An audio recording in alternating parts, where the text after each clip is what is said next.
Of Christmases Long, Long Ago is my new book arriving for the 2025 Christmas season.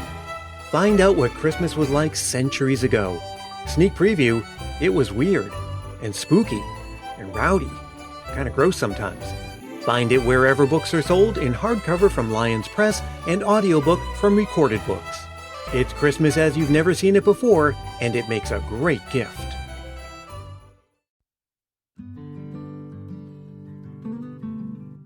As we're heading into another Christmas season, you're probably looking forward to revisiting many of your favorite Christmas stories. Whether they're in the form of movies or television specials, storybooks, or if you're like me, Christmas stories on vinyl record or from the world of old-time radio. The particular mix of Christmas stories that you know and prefer are themselves part of a story all their own. The story of your Christmas experience, and by extension, the story of you. Storytelling is likely the first human art form and certainly one of the things that makes us human.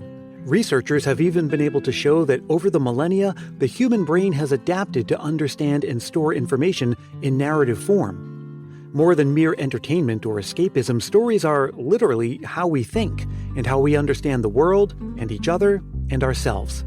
They reflect our values and concerns and in turn go on to influence those values and concerns.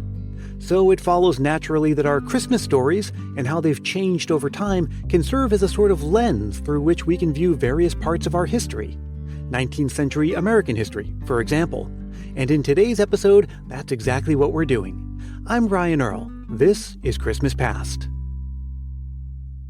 Yes, it's a cliche, but it's true nonetheless, and when it comes to Christmas, it always bears repeating. The only constant is change. The Christmas we celebrate today is simply the latest iteration, and it too will one day belong to Christmas Past. And with all the talk we hear these days about Christmas becoming too commercial or coming too early in the year or straying from the true reason for the season, it's easy to imagine that, say, 200 years ago, Christmas was pure and unambiguous, unsullied by contemporary concerns and interests. But that's just wrong. I think we have this idea that Christmas past was a golden age in some ways, where Christmas wasn't influenced by contemporary political issues, where it wasn't subject to fashions and change and a constant sense of flux. At no point in the 19th century anyway was Christmas a stable thing. And at no point were the stories that we told about Christmas a stable thing. Thomas Smith is a professor of American literature and culture at the University of East Anglia in the United Kingdom. He's the author of the new book, Christmas Past, an anthology of seasonal stories from 19th century America. Christmas is in constant churn throughout the 19th century, and the stories that are told about Christmas at every point reflect the broader political and literary culture of America. You might assume that one of those concerns was maintaining the spiritual and religious core of Christmas. But you'd be wrong there, too. That is something that people may be surprised about. I think what you can see in this collection and across the development of 19th century literature is that religion has a very ambiguous place in Christmas for lots of the 19th century.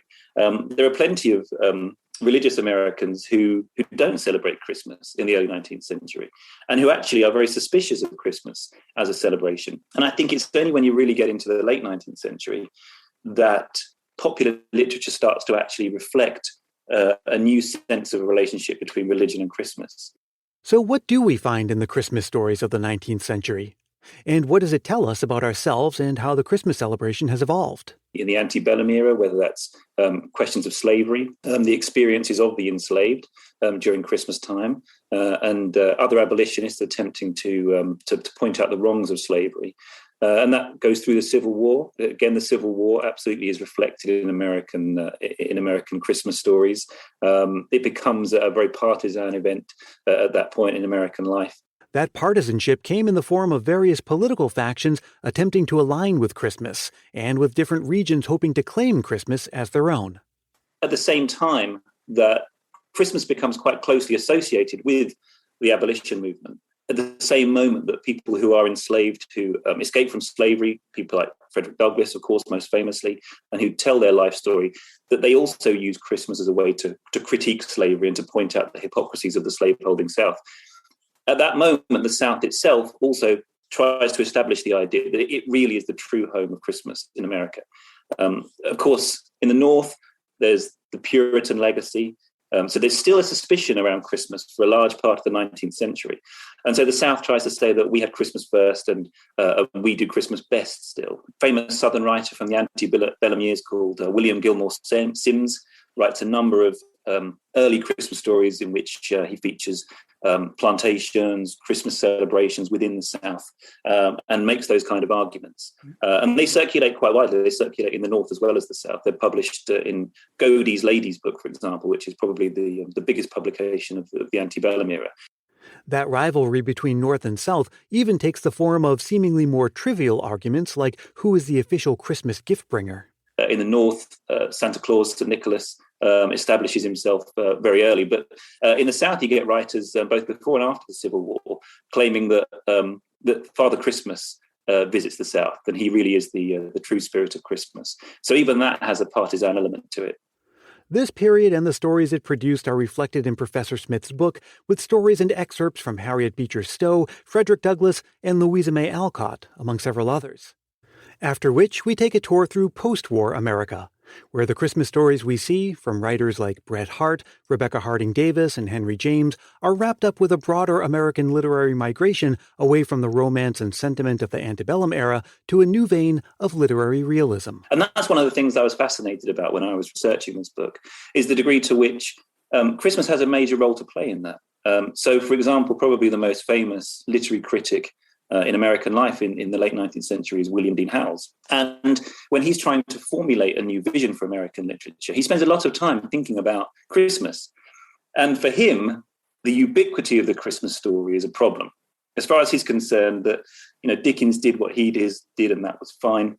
He's willing to tolerate some of that still. But as far as he's concerned, there's been a big dropping off in quality of Christmas literature after Dickens' death.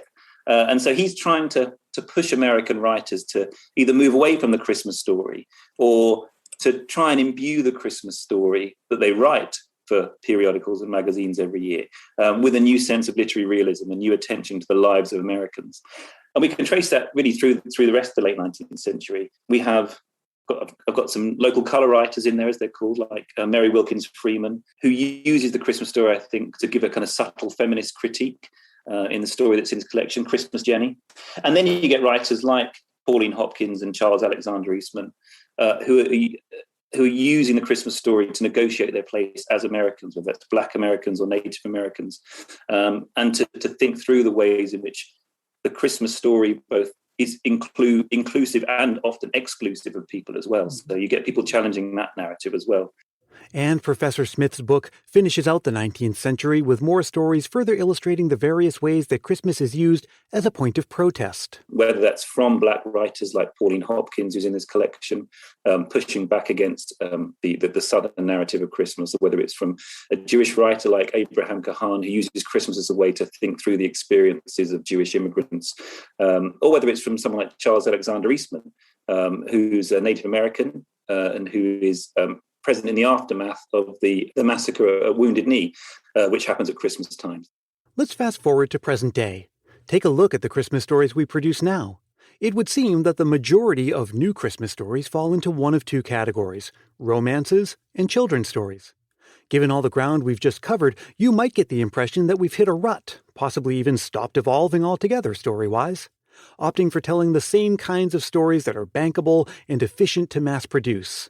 But that's not a new concern. In fact, it's one of the oldest. Pretty much an eternal complaint about the stories that we tell at Christmas. And you see that coming time and again throughout the 19th century. So, for example, in the early years of a developing literary culture at Christmas, so after Washington Irving, around the 1820s, 1830s, 1840s, gift books are enormously popular. And they're really an important part of American literary life, I think, because not only do they help to stimulate the American publishing market because people are buying each other books as early Christmas presents, but they also provide an outlet for a vast range of American writers. And it's a guaranteed point of publication every year. So they're enormously influential for a while, but you get to the 1850s and 1860s and everyone's totally bored of the gift book. It's totally passé, totally yesterday's news. And again, you get a whole raft of stories that follow in the wake of Dickens and A Christmas Carol, which in many ways replicate the same themes that he's interested in. And then you get to the 1870s after Dickens has died, after endless Christmas issues of Household Words and his other magazines. And again, you get people totally saturated with this kind of Christmas story and lamenting the fact they dominate magazines every Christmas and looking for a new Christmas story, a new way to tell Christmas stories. So I think actually, you're part of a proud tradition by looking for an innovation in Christmas storytelling, because that's always been part and parcel of Christmas culture as well. By the time this episode arrives, we'll be getting ready to say goodbye to September. 1 Burr month down, 3 to go, and 80-something days until Christmas of 2021. Thanks so much for listening, and a big thanks to Professor Thomas Smith. You can find his new book, Christmas Past, on Amazon. Check the show notes for a link. And what I'm hoping that I can find in my inbox is your Christmas memories. Now is the time to start sending them to appear in an episode later this season. Even if you've sent one before, I'd love to share another. It could be a memory or anecdote, a description of what Christmas is like in your family or town, or what it was like for you growing up, or even just your favorite things about the season. Record it into your phone's voice memo app and then send it to christmaspastpodcast@gmail.com. Try to keep it reasonably short, clean, and family-friendly, and be sure to say your name and where you're from. I'll be back again soon, and until then, let me remind you that Christmas Past is produced in wonderful Willow Glen, California, by yours truly, Brian Earl. Connect with me on Facebook, Twitter, and Instagram, and join our private Christmas Past Facebook group if you haven't yet, to celebrate with us all season long. And if you're feeling the Christmas spirit, why not help more people discover this show? It's as easy as telling a friend about it or leaving a review on Apple Podcasts. If you do leave a review, I'll be happy to send you a handwritten Christmas card and an official Christmas Past sticker as my way of saying thanks any time of year. Get in touch for details about that. Until we meet again, may your days be merry and bright.